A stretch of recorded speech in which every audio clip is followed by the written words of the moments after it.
Bismillahirrahmanirrahim. Sesungguhnya ancaman dan balasan untuk orang yang meninggalkan sholat, tidak mau menjaga sholatnya, ancamannya juga besar. Sebagaimana balasan untuk orang yang menjaga sholat adalah surga, maka balasan untuk orang yang tidak mau menjaga sholat adalah neraka. Wa na'udzubillahi min dzalik. Allah Subhanahu wa taala mengatakan, "Fakhalafa min ba'dihim khalfun adha'us salata wattaba'us syahawat fasawfa yalqawna ghayya."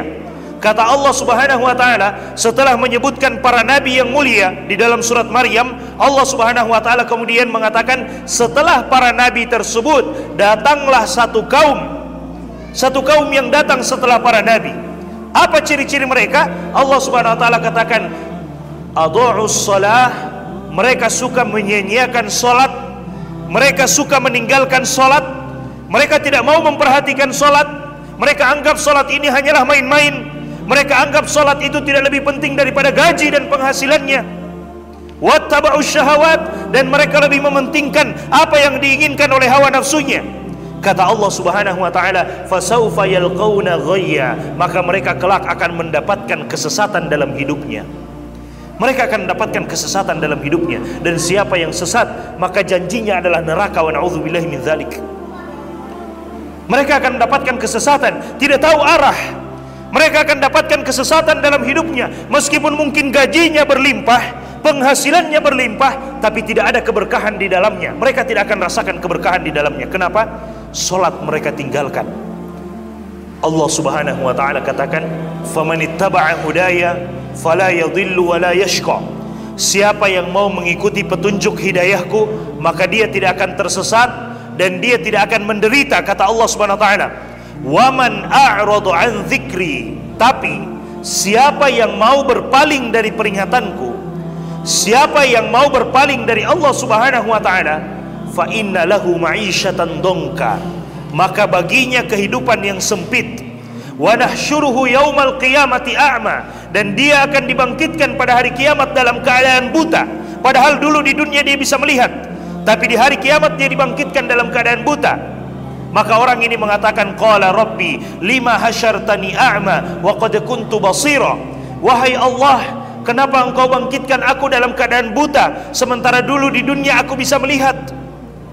Maka Allah Subhanahu wa taala mengatakan, qala kadzalika atatka ayatuna fanasitaha wa kadzalika al-yauma tunsa.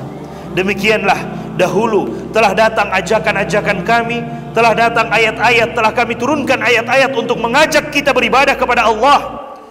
Telah diturunkan ayat-ayat untuk mengajak kita salat.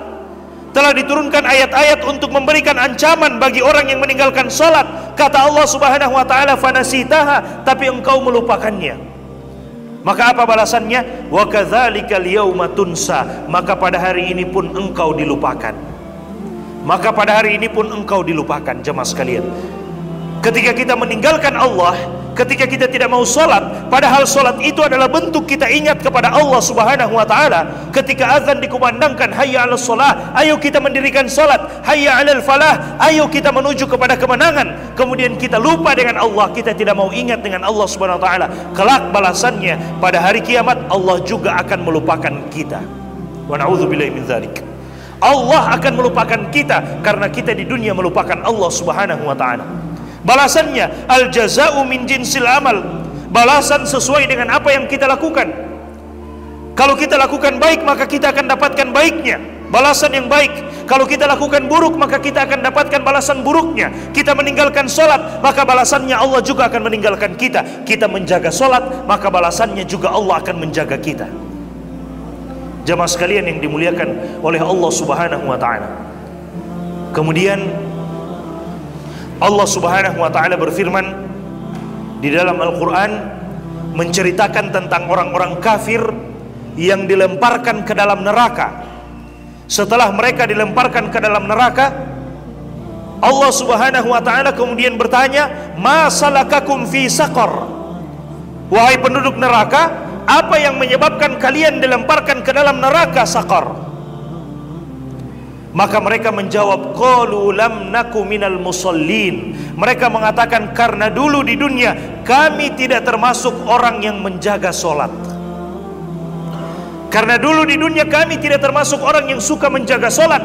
Kami lebih pentingkan gaji kami lebih pentingkan penghasilan kami daripada solat.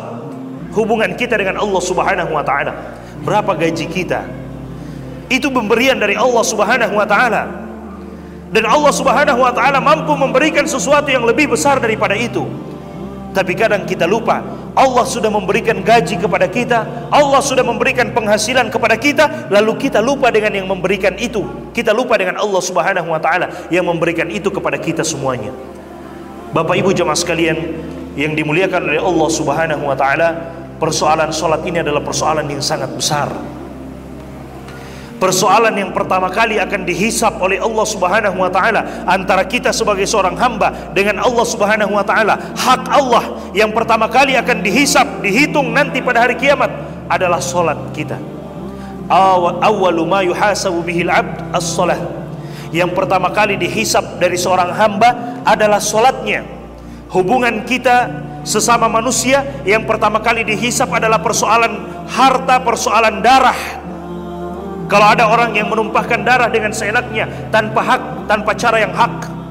Tapi persoalan antara kita dengan Allah yang pertama kali dihisap, dihitung pada hari kiamat adalah solat.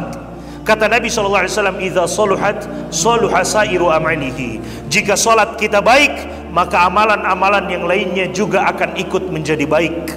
Tapi jika solat kita buruk, maka amalan-amalan yang lainnya juga akan ikut menjadi buruk.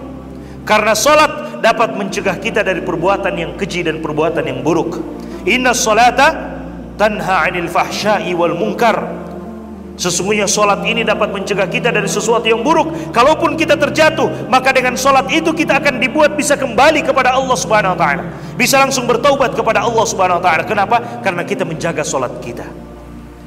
Jaga solat Bapak Ibu jemaah sekalian. Dunia ini sementara, tidak ada yang tahu kapan kita kembali kepada Allah Subhanahu wa ta'ala. Sementara semuanya. Mungkin kita sudah mendengarkan ada orang yang telah meninggal, dia sudah pergi, tinggal mempertanggungjawabkan apa yang telah dia lakukan dan tidak mungkin dia kembali lagi. Seandainya ada manusia yang meninggal kemudian bisa kembali lagi, maka kita bersantai-santai hari ini karena kita yakin kita bisa kembali lagi. Tapi itu tidak mungkin. Tidak mungkin jika kita sudah dipanggil oleh Allah, tidak mungkin kita kembali lagi. Tidak mungkin kita kembali lagi. Dan sebelum Allah memanggil kita, maka Allah memberikan kesempatan kepada kita untuk silakan sholat, silakan beribadah, berbuat ketaatan kepada Allah Subhanahu wa ta'ala sebelum datang waktunya Allah memanggil dan kita tidak bisa untuk menolak hal tersebut. Bahkan jika ada di antara kita yang mampu membangun satu bangunan yang sangat kokoh untuk melindungi dirinya dari malaikat maut, niscaya tidak akan mampu. Kata Allah Subhanahu wa ta'ala, "Walau kuntum fi burujim musyayyadah." Meskipun kita berada di dalam tembok-tembok yang kokoh, di dalam istana-istana yang kokoh untuk melindungi diri kita dari kematian, tidak mungkin kematian akan mendatangi kita. Kematian akan mendatangi kita. Tidak mungkin mereka bisa menjauh dan lari dari kematian tersebut. Maka sebelum kematian itu datang, sholat. Sebelum kematian itu datang, beribadah. Sebelum kematian itu datang, berbuat ketaatan kepada Allah Subhanahu wa ta'ala. Karena pasti akan datang kematian itu, kita tidak tahu kapan akan datang. Karena itu merupakan rahasia dari Allah. Karena dia adalah rahasia, maka jangan pernah lalai. Boleh jadi ketika kita lalai, tiba-tiba kematian datang. Wa na'udzubillahi min dzalik. Boleh jadi ketika kita sedang lalai, tidak mau salat, tiba-tiba kematian itu datang kepada kita dan kita tidak bisa berbuat apa-apa lagi pada waktu itu.